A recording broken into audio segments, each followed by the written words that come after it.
Welcome to the Sisters of the Shire podcast. I'm Abby with my co-host Ashley. We are continuing our break after finishing the Silmarillion reading together, and we are going to provide you guys with a special treat that I'm so excited for. Joining us today is a well-known artist in the Tolkien world. In fact, his art is literally on my wall calendar that I look at every day, and it's even on the side of the box set of books I bought at Costco. I mean, you've reached Costco famous. Whoa. That's amazing. I have those books. So we welcome Kip Rasmussen. Rasmussen. Yay! We said that right. It's Rasmussen, right? Yes, perfect. Is it Mew or Ma? I say it Rasmussen. I really don't care. Okay. We're so glad to have you with us on the Sisters of the Shire podcast. Well, it's great to be here. I love talking about this stuff. I took the opportunity to listen to a few of your previous episodes, and it was just so much fun it seemed like you were having. Yay! We do love it. That's what we want. We want people to have fun with us, and we're glad that it conveys that way. That makes me happy. You bet. Well, first of all, we just want to say thank you for coming, but also we want to say, how are you? How are you today? Tell us a little bit about yourself. We have a ton of questions for you related to what you do, but we want to know, how are you? How's it going? Did you have a great holiday? Well, never better. My life is really great. When your kids are doing well, it's great. As they say, you can only be as happy as your saddest child. My kids are doing fine. Aww. So I have a very charmed life. Things are going well for me. Thank you for asking. Oh, good. I hope you had a great holiday and. Yeah, I did. I got very sick from my little grandson who got sick, but I'm coming out of that, so forgive the scratchy voice. They just love to share. 'Tis the season, sharing season. Absolutely, you bet. So yeah, things are great. Good. Great. So, are you ready to dive into these questions? I promise they're not too crazy, but it's just stuff that we just want to know. We just want to know. We're so curious. Yeah, no worries. All right. First of all, like Ashley said, she has a calendar with your art on it, and she has a Tolkien box set that has your art on that as well. But we were wondering, because we talk about in our podcast that when we were younger, we first got into this world when we were probably 9, 10, 11 years old. Yeah. But we were wondering when you started getting into the world of Tolkien, or not necessarily like just Tolkien itself, but maybe the fantasy kind of genre. Well, my brother loved fantasy and science fiction. He had a whole bookshelf full of stuff. So I was about your age, the same age as you folks when you got into it. I was about 8 years old. I clearly remember going in on a sunny April morning and looking at his shelf, and I saw a book, and it was The Hobbit, and I pulled it off the shelf, and it said, "In a hole in the ground there lived a hobbit." So all that sunny day, I just read, The Hobbit. I said, this is pretty incredible. So I just inhaled it, and then went back to his shelf after I finished it and got the Lord of the Rings. And so I remember I took the Fellowship of the Ring to my, when was that? It was fifth grade class. And I was reading, the death of Gandalf, and all my classmates were going, "What's going on?" And I said, "Gandalf's about to die." You were sitting there crying. My classmates were like, "Man, he's a weird dude." Well, you're not weird to us. Not at all. Yeah, no, we love this world. Oh my gosh. And so it really then became just something that stayed in my mind forever. And then the Silmarillion came out. I read that, and I didn't understand really anything that happened. So I put that aside and just loved the Lord of the Rings. Yeah. And then I, went on with my life and went to college and got married and got a job. And then when the Peter Jackson movies came out, I said, wow, there is a big audience for this. So when you first started reading The Lord of the Rings, were you drawing then? Were you an artist back then? Or did you go to school for it? Or were you trying to do something else, but then you're like, I just keep falling back into this love of fantasy art? Talk us through your like art timeline of Awakening. yeah, your art timeline of like, were you creating when you were first loving Tolkien when you were 8 years old, like you said, or were you older in college when you're like, I want to do this. This looks fun. Like I'm in art class and I'm supposed to be drawing this bowl of fruit and they just keep becoming dragons. I don't know how it keeps happening. Yeah. Yeah, I started, drawing when I was about 5, and I did dinosaurs, just buckets of dinosaurs and army type people, tanks fighting them, and then I got into just more traditional art. I was doing landscapes and animals and things like that. And then I just was in college, and I decided that I wanted to minor in art. But the Tolkien thing was essentially gone until the Peter Jackson movies came out, and I realized that there's a huge audience for this. And then I reread the Silmarillion, and it just quite took over my brain. I mean, it was just this supernova. And the Peter Jackson movies were visually so strong. They're just so brilliant. Mm-hmm. And I said, I don't know if I can outdo a movie studio full of geniuses, but the Silmarillion is untouched, and it really kind of took over my brain. I said, it's untouched territory, and I can do some stuff there. And so I just can't believe how well it flowed out of my fingers.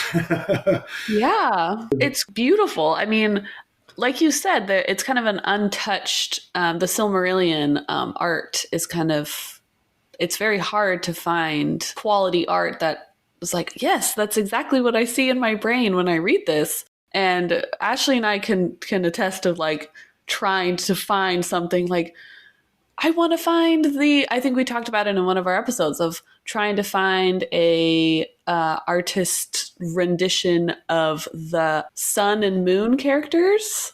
Silmarillion. Arian and Tilion. Yeah, Arian and Tilion, yeah. And we're like, why can't we find anything? Like we want to, they're such beautiful Why is Arian always naked? The sun god, So tell me how you see it, because that's on the to be painted list somewhere. In probably the late or the high 20s or early 30s. There's a lot in front of it, but how do you see it? Because I would be very interested in, fellow fans' depictions of them. Yeah. So in my brain, I feel like the sun character, the girl, is very ethereal in the sense of like, she's just like a body of light. Like she has a body, like, but it's very soft around the edges of like, it just goes into light, if that makes sense. Well, like she glows. As a Maya, she's a spirit of fire, so that would totally fit. Yes, and I think there's like how do I explain it? I mean, the thing that keeps popping into my head is like I don't know if you've probably watched it with your daughters, but the Fantasia 2000, the Mother Earth. That. I love that movie. Yes, the Mother Earth character that like her hair is like flowing out, and it's flowers and stuff. It's to the Stravinsky Rite of Spring. Do you know that? I mean, we must share the same sensibility. That is one of my favorite animated segments in my whole life. That's who we immediately for Yavanna was that Mother Earth character. I know. I watch that and I get weepy. I'm not too proud to admit. You could be proud. Nothing to be ashamed about. It is gorgeous. it's beautiful, you know. It's and that elk that comes and breathes fire or life back into her, and it's just really, really a wonderful thing. So yeah, it makes total sense to me. Yes. I just that Fire like version that of that. flow, the fire version of that, just like that flowy, like just natural looking kind of like how when you see pictures like NASA pictures of like the sun and it has like Yeah. those like fire, what are those called? The Uh-huh. flares coming Solar off like flares? Yeah. that's what Yeah. that's my, and Okay. then Tillian. moon would probably be, Oh, and she has to have clothes. Yeah, no, Clothes. I paint. Never ever in my life will I paint nudity. Thank you. I don't know why. Her and maybe her clothes burn off. You don't know. She made a fire. Oh, and also a lot of their artwork is Tillian basically like trying to ravish her. I'm like, stop it. No. Yeah, that's not Tolkien's world. Right. Yeah. I don't, so for the moon, I haven't thought about it much. I kind of feel like he's very much like I feel like he's made of like marble. He's yeah, very very hard but glowing. Okay. Yes, there's an artist who does angel paintings that are very realistic, but this like it looks like that. Like they look like they're very marble, like hard skinned or very chiseled, like out of marble Are you looking. talking about Pete Moorbacher? I'll have to double check. It's very Renaissance looking, Yeah. if that Okay. makes sense. It's Yeah. yeah, but that's my thought too. Ashley is like he feels very cold, like very Yeah. like you know that white moonlight kind of look, but You cold. betcha. Yeah. The opposite of the fiery lady. Yeah. Yeah, for sure. Well, You know what would be really cool? Sorry. yeah, I didn't mean to interrupt. continue. So because I always love the girls, I feel like the boys get a lot of page time in the Silmarillion. I mean, Tolkien does more than most with girls, but Yeah. I'm always trying to think of artwork that has the girl characters in it. It would be so cool to do some kind of a sunset picture with Arian and Unen, the water Maya, Okay. as like friends. Uh-huh. Kind of friends. That would really be awesome. And then Right? her hair just goes forever into the sea, which would be very striking. And they're very polar opposites with the water and the fire. Uh-huh. Oh, that's beautiful. Wow. My He's writing it down. Please do. I love sunsets. That's like my favorite.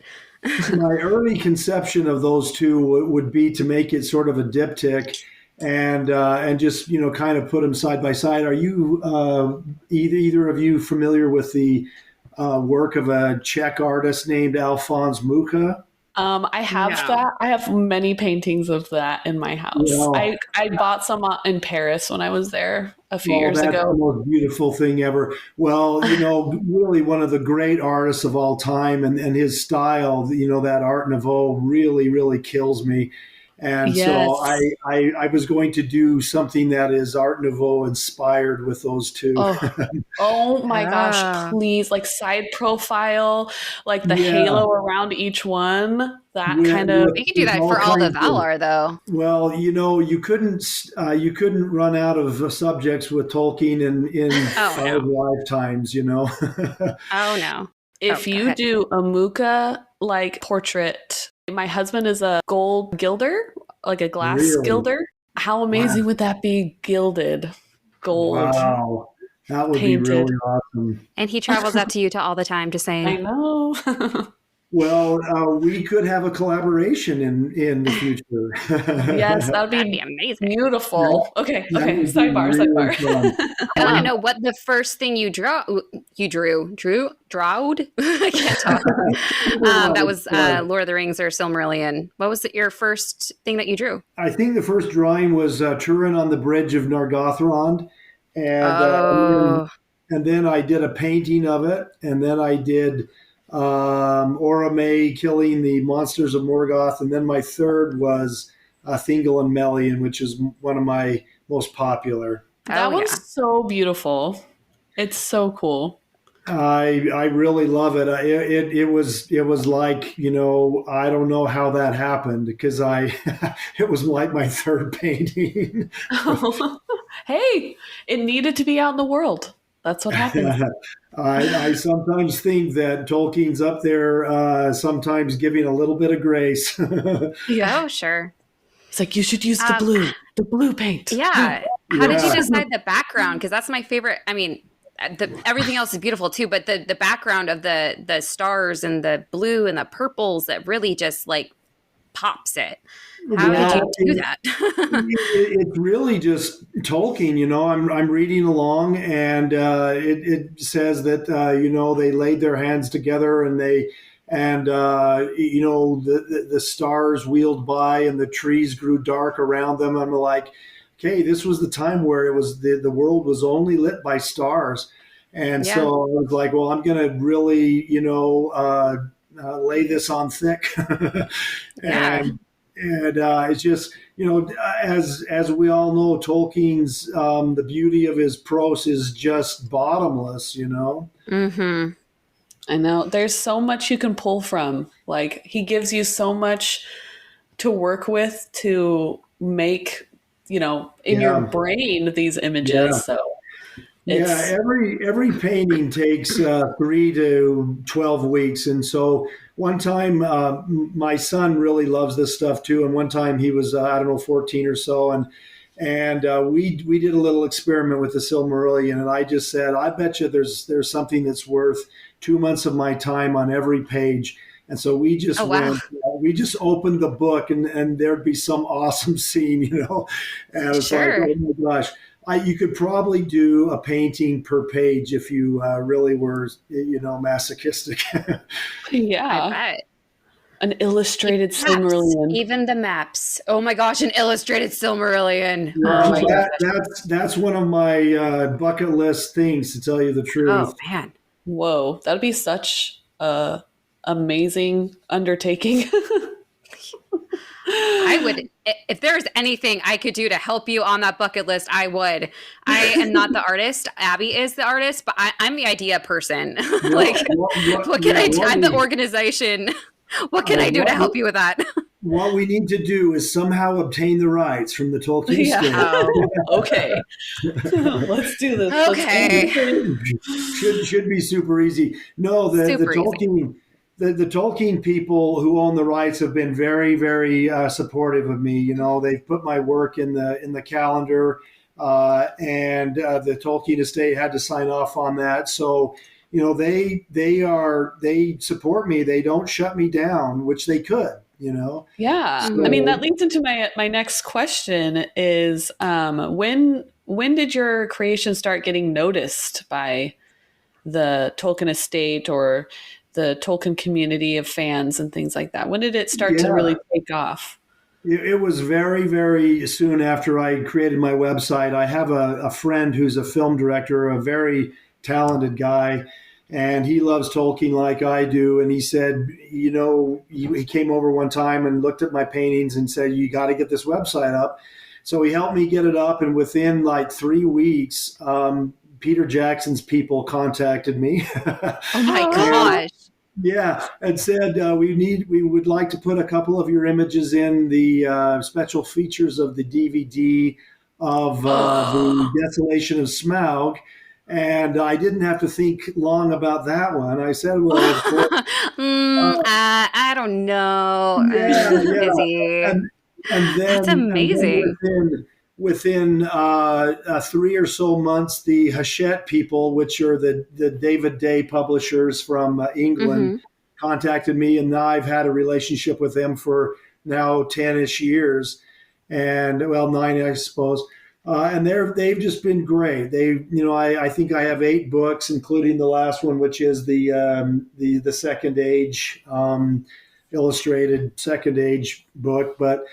So it happened pretty quick, and then I'm based in Utah, which is the one of the epicenters globally of Tolkien fandom, and so I went up to the Salt Lake Comic Con, and the response was just so overwhelming. I just couldn't believe this fan base that just loved the stuff. And so I was very encouraged because for a couple of years I was painting in my spider infested basement. Oh no. Very Tolkien-esque though. Yeah, very much. Ungoliant would make an appearance. And I just said, oh my gosh, there's really an audience out there. And then, when the really, I wanted to get in, do a calendar like, Ted Naismith and Alan Lee and John Howe. And that was my goal. And when they came calling last April, I think April of 2022 or whatever it was, and put a couple of images in, I'm like, I can die a happy person. Yeah. I have to say, amazing. as a person who frequents Comic-Cons, there is not ever enough Tolkien things at Comic-Cons. It's very sad as a person who would, love to give artists my money. Please make Tolkien things. They're so beautiful, please. It's very rare. I will just see tiny little bits. Have you been to Emerald City Comic-Con? I did in 2021. They I think they cater to local artists, which is fine. And in 2021, when people were still nervous about the pandemic, they invited people on the waiting list. So I was up there in 2021, and the reception was just amazing. It's just great. It's an amazing convention. I haven't been able to get back in it. Thank you for bringing Tolkien back to Comic-Cons, because there is a very low number of people who bring that to the table. I think it's great because it's kind of not a closed off community, but it's very, like I said, it's hard to find things out in the world that have that. Yeah. And so thank you for sharing it out there, because there's my kids were with me. I'm like, look, kids, look how beautiful this is. That's awesome. I exhibit all over the West, from Vancouver, Canada, down to LA and Anaheim and Phoenix and as far east as Denver. And I'm always the only Tolkien artist, and I do not get it. Mind blown. Makes no sense.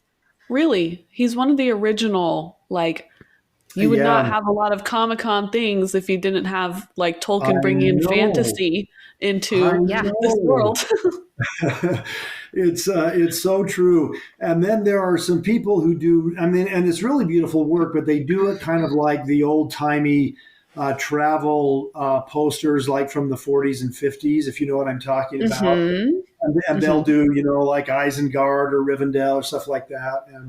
And they're nice, but they're very specialty, Yes. Well, or they're just redone. And it's, Mm-hmm.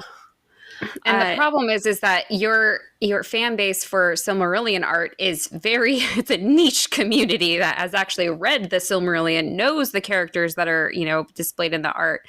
But those people are dying for stuff, They give my money here.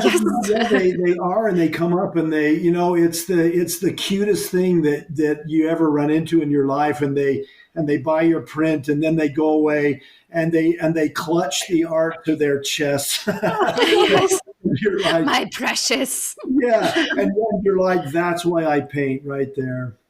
Yes, it's literally like finding treasure, like finding a needle in a haystack of I found it. I found something that isn't out there, that's being saturated. It's special, and they'll cherish it forever. Well, so thank you. Yeah, thank you for going to Comic-Cons. It's great, and my wife she just didn't get this, 10 years ago, and I started painting. She was she'd come down into my studio and say, "So what are you doing?" I'm like, "Well, I'm painting," and she would just kind of shrug her shoulders and leave. And now, because there's so much money in it, she'll come and be my assistant as long as I pay her. Yeah. Oh, nice. Yeah. So, Actually, is it about time you started painting? What are you or painting? What are you doing on the couch? You should be painting. exactly.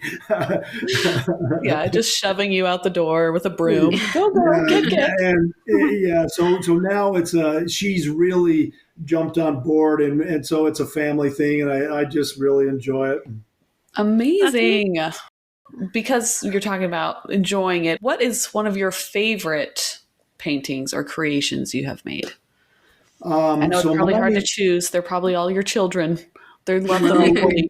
Let me tell you, doing art is a really, really dicey proposition, and sometimes every painting I throw everything I have into it, and then I finish and I say, I I don't know how to improve this. It's just not very good.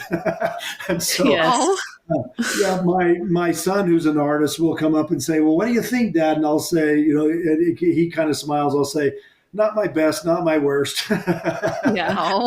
It's there. So, I'm not one of these people. It's just like, everything I do is Hamlet or Macbeth or Romeo and Juliet. But some of my favorites are the Hobbiton one. I love the music of the gods. I love Varda because the model was my wife, and it was fun to paint her. I love We didn't know that.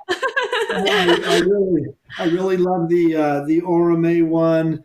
I like Theoden throwing down the standard bearer of the Haradrim.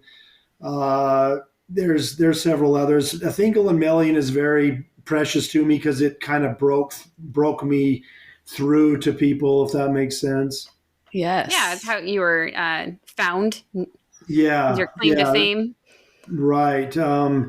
It's the one, it was the very first sale I ever had where a person just came up and, I had a large print and they, plunked down $70 and I'm like, whoa. Are you sure?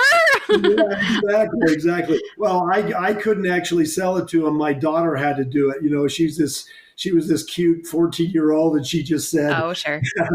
Well, would you like this?" And he said, "Yes, I would." And I kind of hid my face in my hands like I can't. Oh, no. So, Yes. people think because I'm established now that it's always been this confidence, but it wasn't. It was so hard for me to actually go out into the world, and really, if it weren't for my son and my friend, I wouldn't have done it. I just would have been too chicken, which is rather pathetic, but No, I get it. But say Abby is you, and you are Abby. Yeah. So are you an artist too, Abby? Well, my husband and I work together. He graduated BYU with a fine arts degree, and then he does sign painting and graphic design. And I say I am a graphic designer, but I help out. And then I also say I'm his art director. Oh, that's awesome. Well, because I see it in my brain and I'm like, you have the tools. We have student debt, so you have the tools. You can do it for me. Well, that's great. Well, anybody who commits paint to any surface, that it's just such a dicey proposition. It is. As yes, being a family with little children, being artists it's very based on faith. Yeah, absolutely. Yeah, for sure. So, do you have a favorite character of any of the works of Tolkien or a favorite story that one of your go-tos of yeah, I love this so much? I do, and people are always asking me this, so I have these prepared responses, and so probably not in any particular order, but these characters are just so near and dear to me and have been. Since I was 8, and it's Aragorn, Gandalf, Galadriel, and Eowyn, and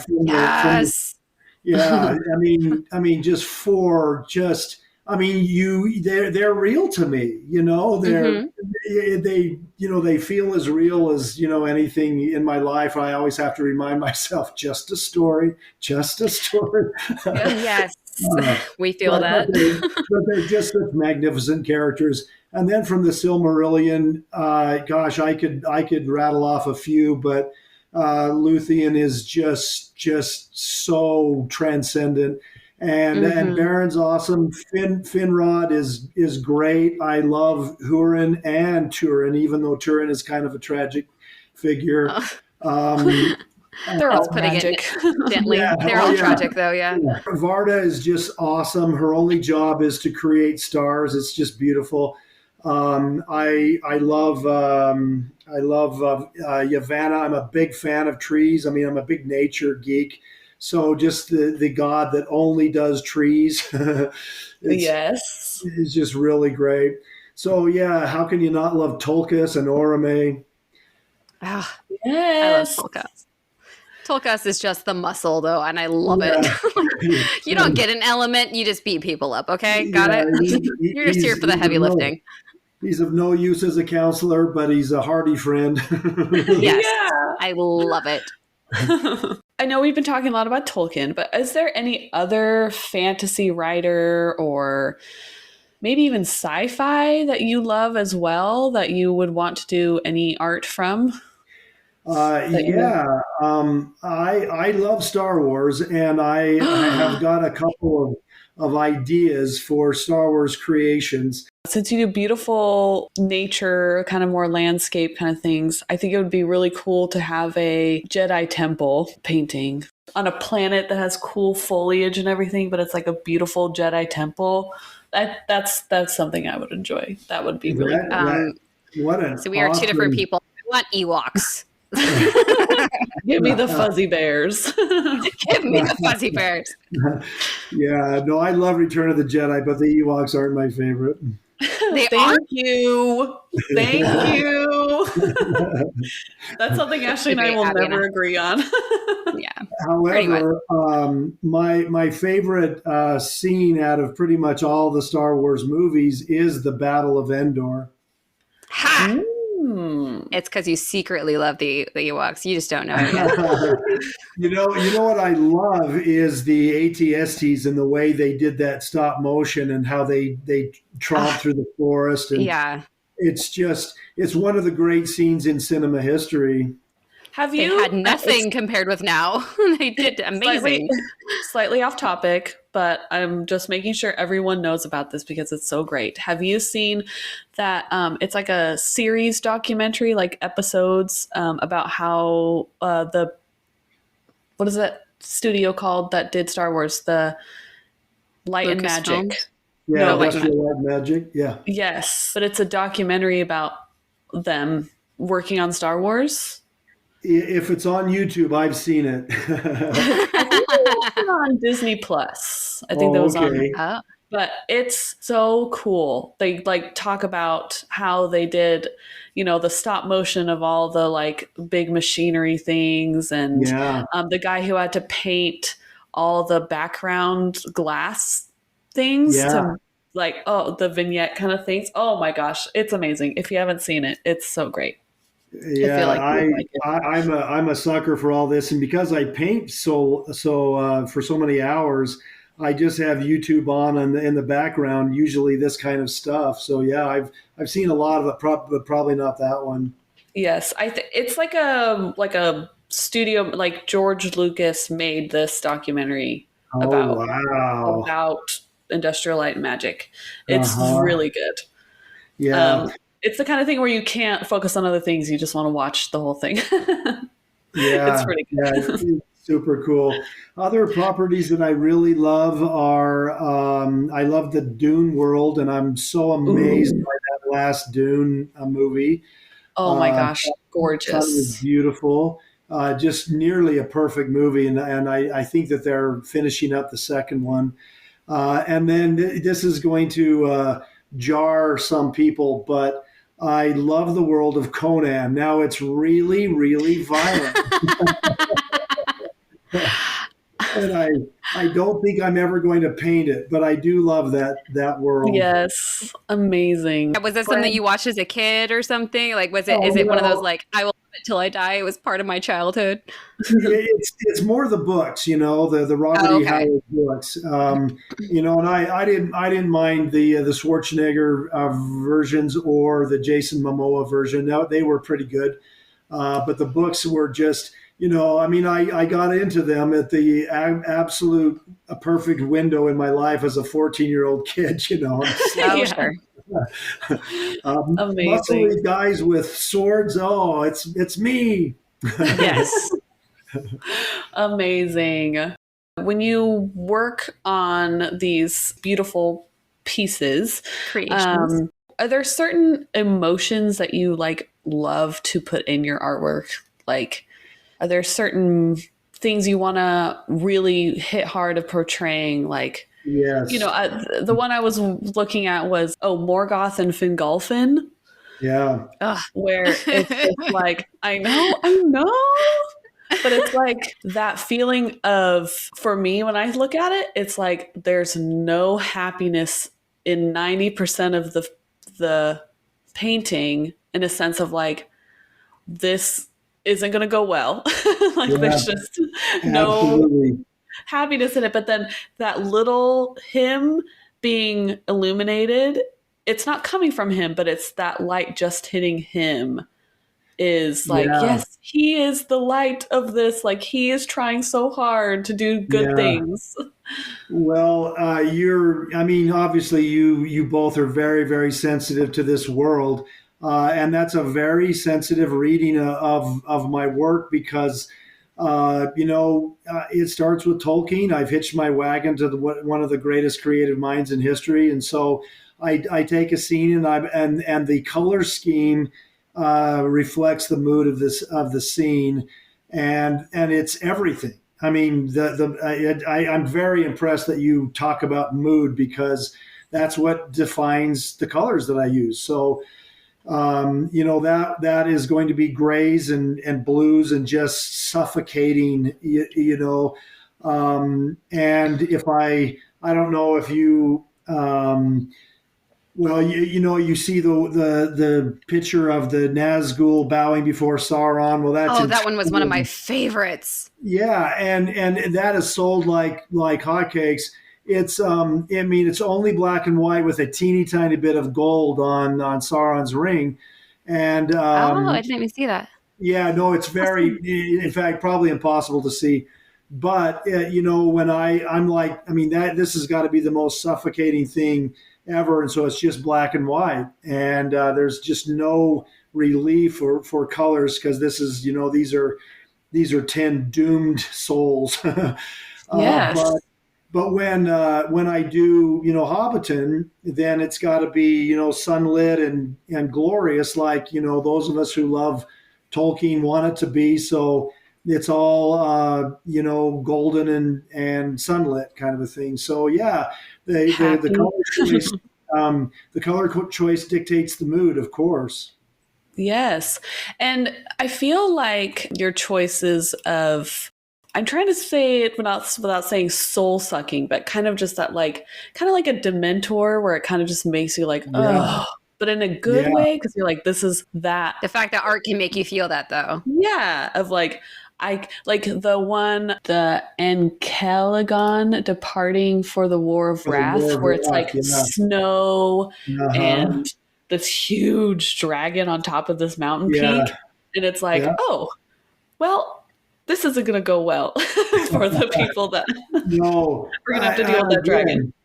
again, you're very, very sophisticated, viewers of art, as you should be, because you love this stuff enough to make a podcast. But that's exactly the mood I was going for. Is just that frozen, frigid, awful feeling of snowy days. So those are just very, very. It's called Payne's Gray, which is ultramarine blue and black together. And if you And if you add white to that, it just makes it kind of this, oppressive gray. So that's really the only color scheme. That's it. Yeah. It's literally So- called Payne's Gray. Yeah, Pain? Paynes, Payne's Oh, gray. okay. I'm thinking pain, like Pain. I'm like, well, I guess that's appropriate too. I mean, Yeah. And it's a beautiful color that I don't have to mix. So I use it a lot, as does pretty much every artist.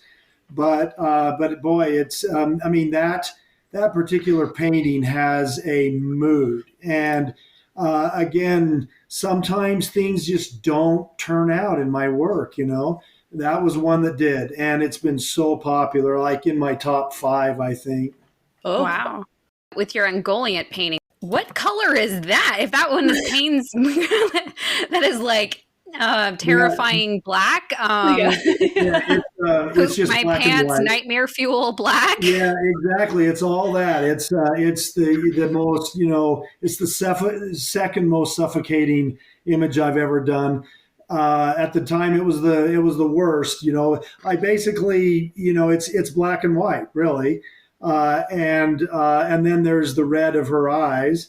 But that's it. And even the nebula in the sky is just white, and it's That's very amazing. cold and remote. And Yes.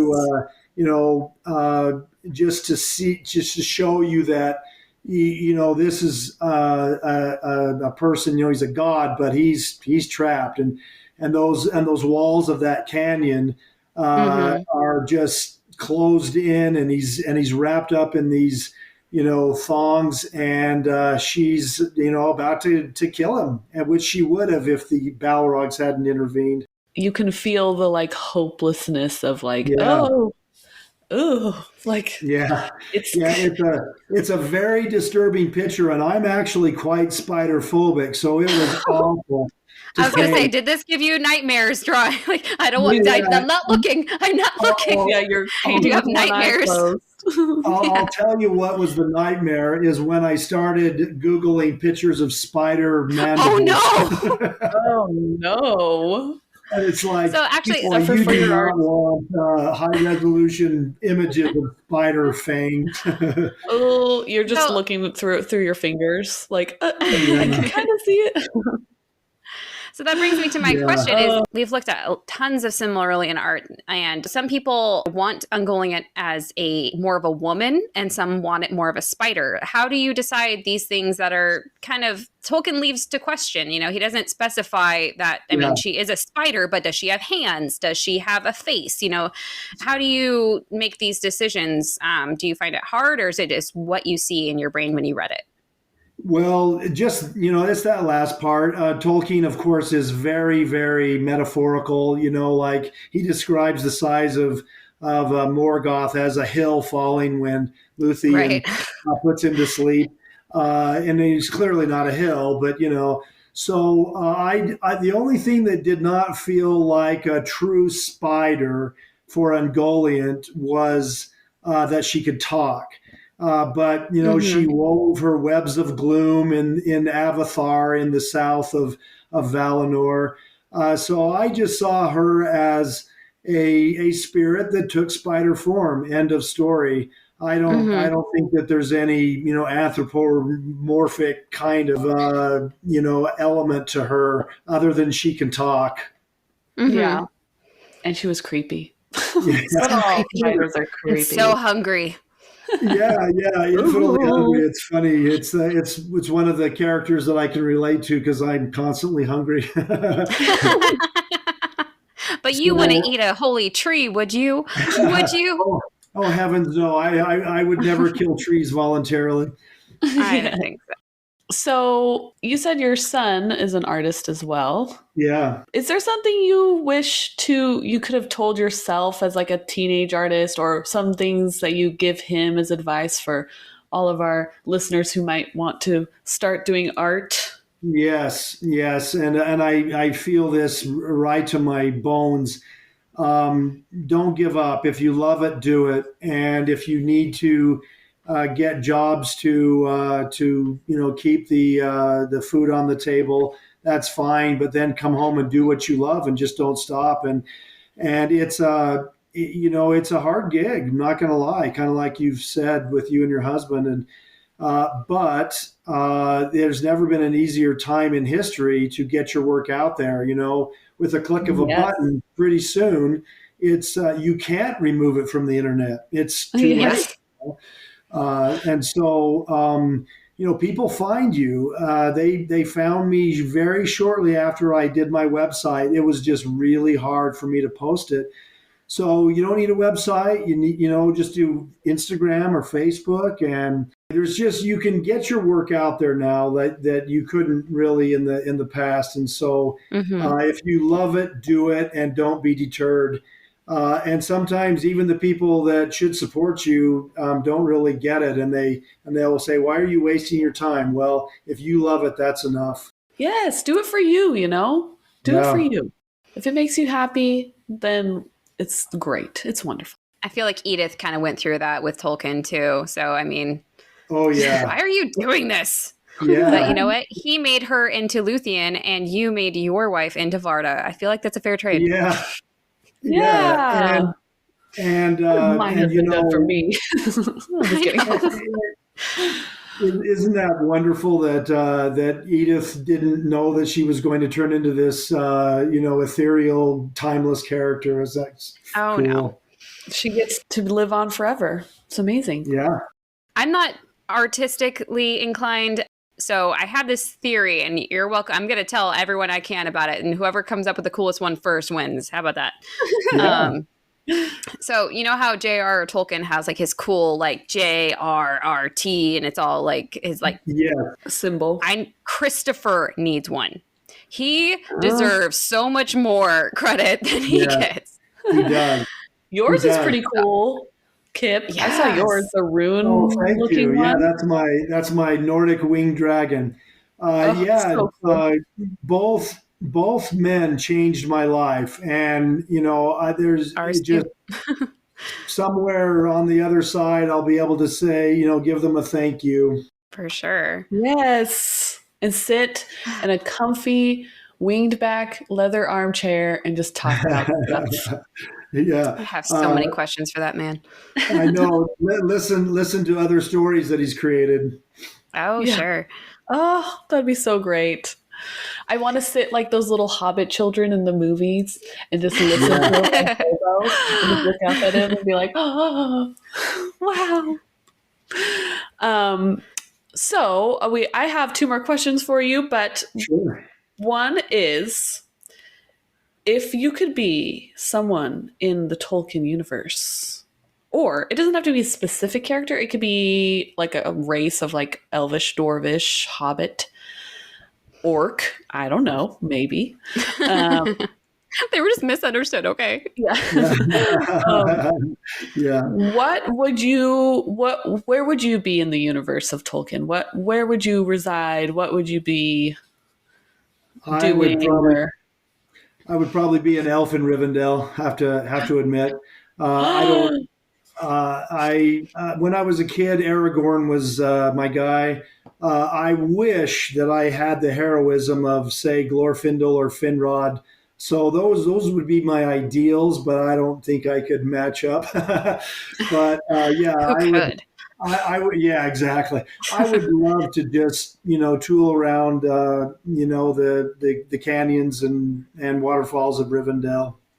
How about this? In your younger life, you could be an amazing elf soldier who goes on epic battles, and then you retire in Rivendell. You don't have to just say, there you go. It is the retirement community of all of the heirs of Isildur, we decided. Yes. Yeah, that's great. Okay, so last question, and then we're going to gush about our favorite pieces of yours. But what is something you would love for your fans to know? Well, I love Tolkien for many, many, many reasons, but to me, the core love that I have for it, and I hope you don't mind if I shed a little tear, but go for it. Never. We don't shame crying around here. It's the compassion. He was just a deeply kind and gentle man. And, these characters are doing heroic things just chapter after chapter after chapter.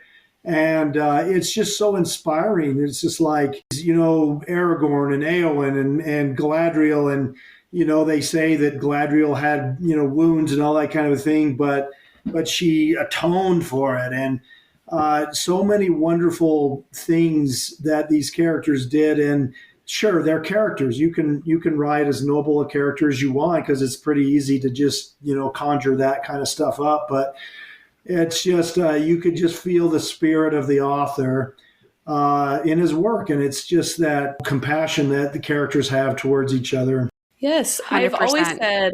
I've always said when anybody asks me of like, what is your favorite aspect of the world that Tolkien has made, is that he wrote these characters who have no bounds of showing love for each other. Yeah. There's so many names, but the character he's in. What's our nickname for him? Yeah, Belly Strongbow, yeah. Yes. Yeah. Mm-hmm. Who loved Turin. his friend so much. Yeah. And he did so much for him. And he looked for him how many times? Yeah. He went to go find him. Or the friends that, he was chained to the cliff and he was like, I'm going to go save my friend. Like, I want to go get my friend. Or Legolas and Gimli and Aragorn and their friendship together. And I'm just like, I love that he's putting into words what needs to be more in the world. That is that love of other people in your life. Yeah. And that you would do things for them. I mean, Ashley, I love you, but I don't know if I can ride an eagle to save you from the side of a cliff. That's fair. That's fair. Yeah.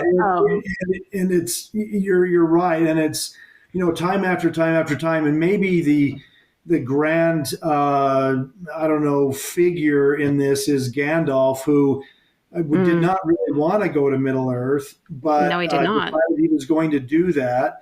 And when he was sent, and then, just for, I can't remember how long it was, but it was hundreds and hundreds and hundreds of years where he looked out for the little people and he looked out for the big people, and was willing to sacrifice himself on the bridge of Khazad-dûm. It's just, I don't know if there's a more stirring scene in all of literature than Gandalf sacrificing himself against this, horrendous monster that even he feared for the Fellowship. It's just very, very stirring. It's sad, but it's also that like deep feeling of emotion of how much he cared. It's just... It's tangible to me. That's my favorite thing about anything Tolkien is the relationships in the book. That's my favorite. Growing up, my dad was very, very into books, and he definitely impressed that upon me as a young kid. And he was always about trying to find books that had lots of female heroines in them. That's the reason my daughter's name is Elizabeth, from Elizabeth Bennet from Pride and Prejudice. Which is one of my favorite books. Oh my gosh. Are we soulmates, Kip? My wife loves Jane Austen, and we watch them just religiously. So Pride and Prejudice is just awesome. And every version is brilliant. Yes. I'm more of a Mr. Knightley and Colonel Brandon. But you whatever. Just be quiet over there. But I love that Tolkien's not afraid to make his female characters strong and rebellious. I love Arathel and her just like, I want to go out and hunt with the boys. And I don't remember her name, but she was in charge of like groups of men. There was like 3 groups of men. And she was her name was Haleth. Yeah. I'm terrible. Yeah, such a bad A girl. And, she's awesome. Awesome. Watches her brother and her dad die, and she's like, well, if someone has to do it, I guess I will. and Éowyn is my girl. And then with Haleth, she just by this force of her personality drags her people through the defile of Nan Dungartheb, where it's haunted by these giant spiders, the brood of Ungoliant. And it asks for directions first. Yeah. I love that Tolkien's not afraid to write these women. And, unfortunately, most fantasy writers have the women being just the Something to save. seductresses and something to save. Come on, fantasy world. But I never have felt like that with Tolkien's world, is that these females are just weak, horrible women that are just seductresses or, using their feminine wiles to get a man. I've never felt that from Tolkien. And that's been an amazing thing as a girl to read in a fantasy world. Absolutely. And maybe the concern is justified that there's, very few female characters in Lord of the Rings, but man, when you get into the Silmarillion, and so many, realize that I think one time when I should have been falling asleep, but my mind was busy, I started counting all the, really, really next level female characters in the Silmarillion.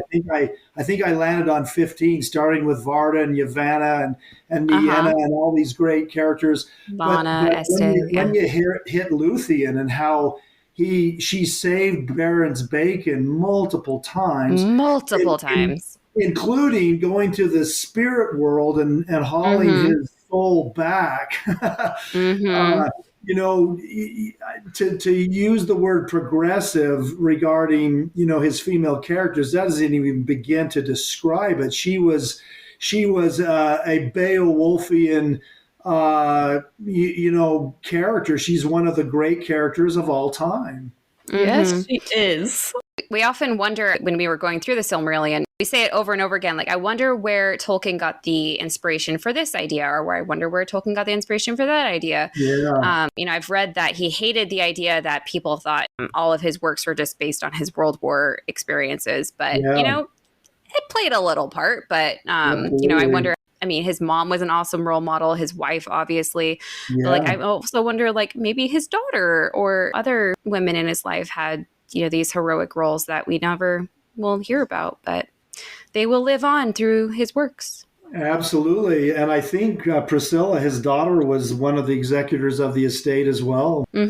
Abby and I were just talking about how we can't figure out if there are any sisters in the Silmarillion or in the Tolkien universe. There's brothers. Let's see. Sisters. I think there's some goddesses that are sisters. Sure. But maybe not in the other characters. Maybe not. I'm not sure. You only get that was represented a bit more.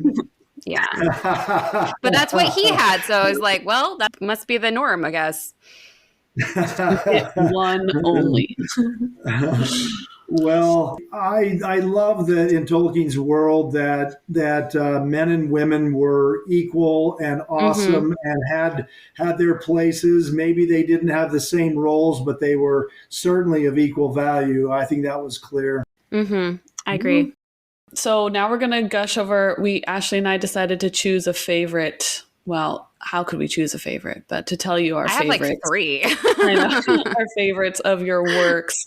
And then if you want to share, you don't have to. If there's anything in the works right now that we might be able to see in the future. Yes, 3 feet away from me. Oh. So Ashley, you go first. What are your favorite, or at least top 3? Top 3. So the Elven Watch on the Plain of Argalen, or Argalen, I'm not sure how you say it. I love the clouds in this one. I don't know how you got the golds and the yellows in it. And I love the kind of figure of possibly a dragon. I'm trying to figure out what you were going for in the clouds. But that scene from the Battle of, what was that one called? Sudden Flame. Sudden Flame, yeah. Yeah, always is so epic to me just because of how sudden it literally was. These guys were just sitting there and then all of a sudden this bam came. And so I love this just foreboding presence of the clouds are just amazing.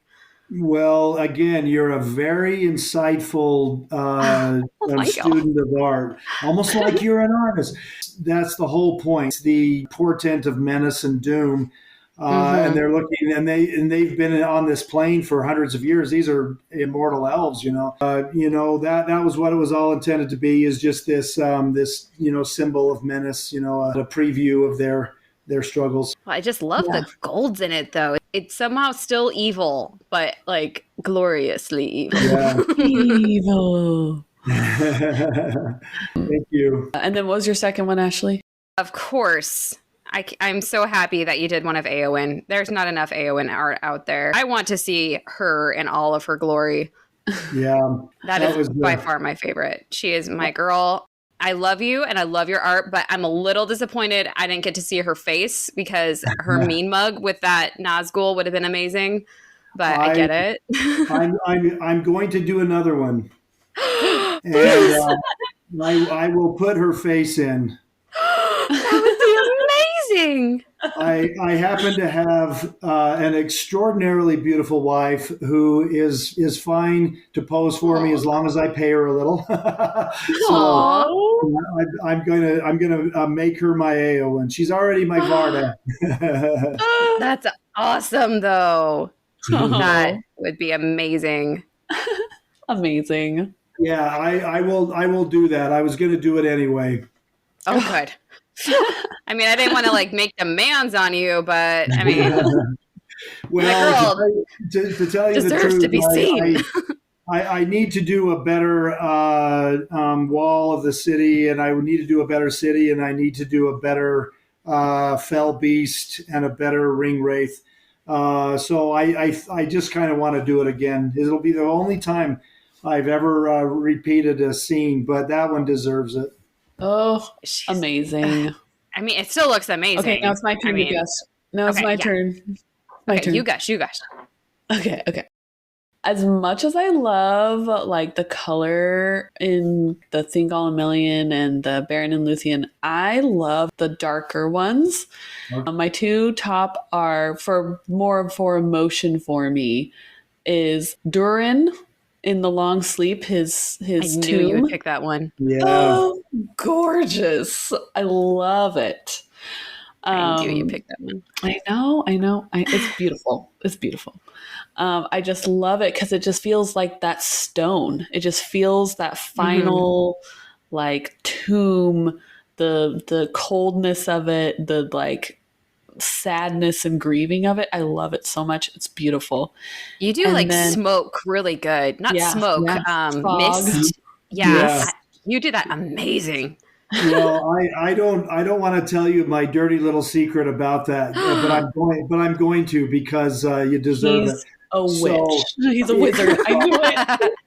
If I am having a trouble rendering something, I like bury it in smoke, fog, mist, or dust. I get it. But you know what? It looks like you did it on purpose, and that's what we're going to go with. In that particular image, I did, and I really enjoyed that. I really appreciate the feedback. I enjoy that image a lot. Every once in a while, I'm like, man, this is not turning out, and I don't know how to fix this. I wonder if there's any dust that I could throw in there. Bob Ross, you know what this needs? A happy tree. Yeah, exactly. You bet. And then my second is Yavanna and Aule looking over the trees and the mountains, and because it's both of them, it's both of their worlds together, and them holding hands. I'm like, oh, it's beautiful.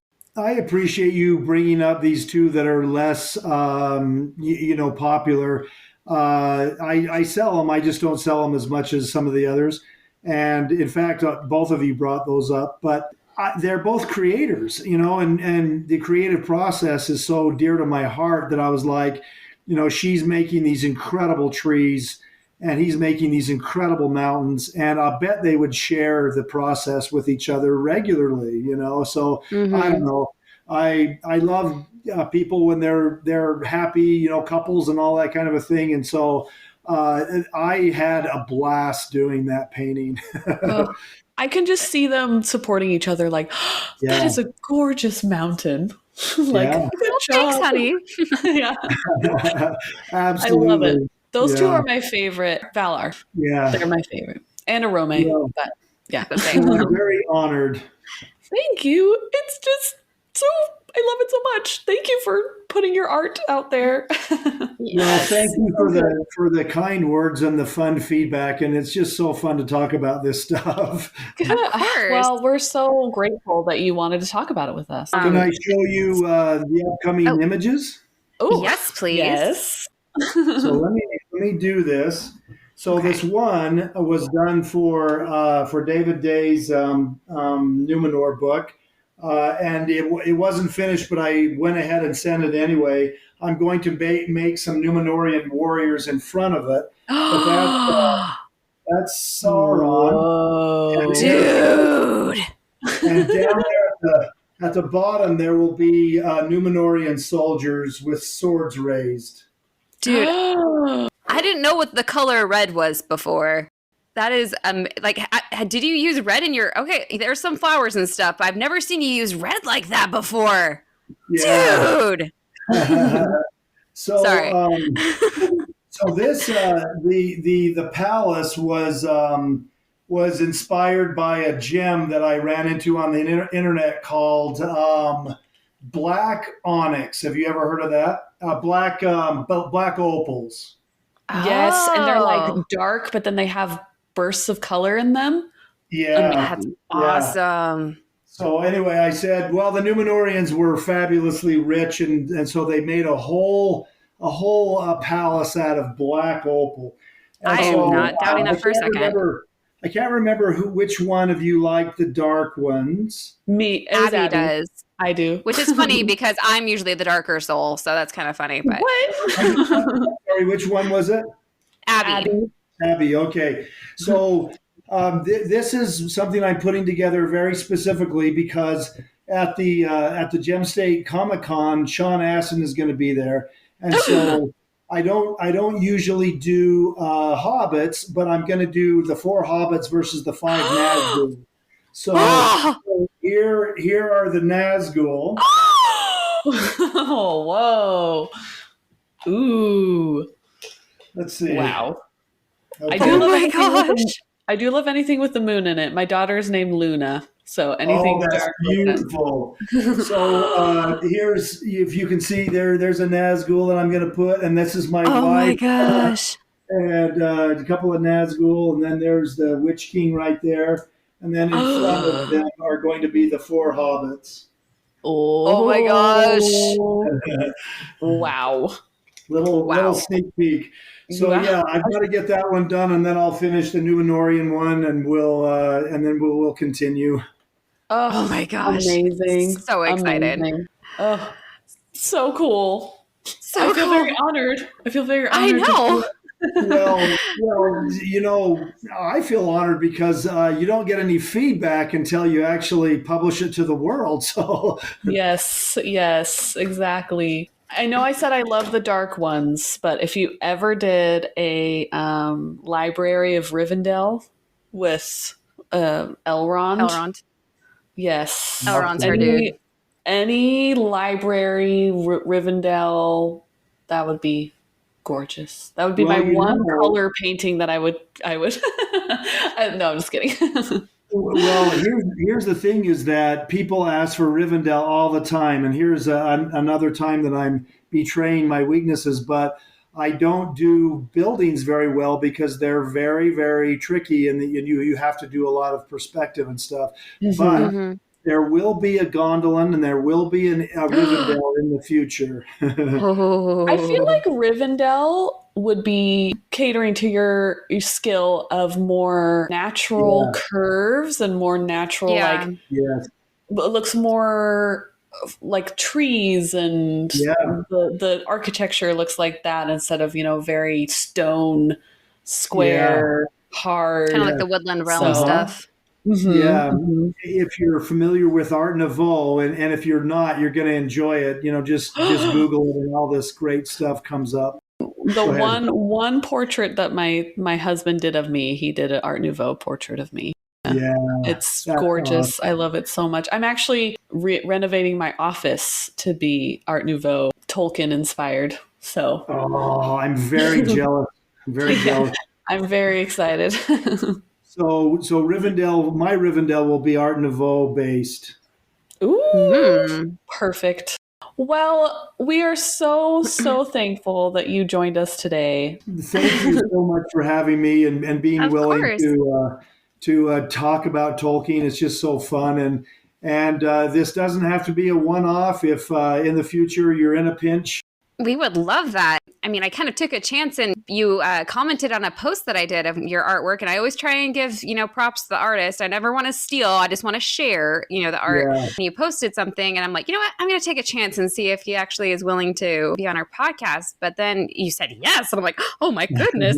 I was so excited. But then the coolest thing that clinched it for me was I went onto your website and you literally have a quote on there that says that your greatest wish is to promote the Silmarillion to those fans who know Tolkien's more familiar works, but who find the Silmarillion somewhat more difficult to read.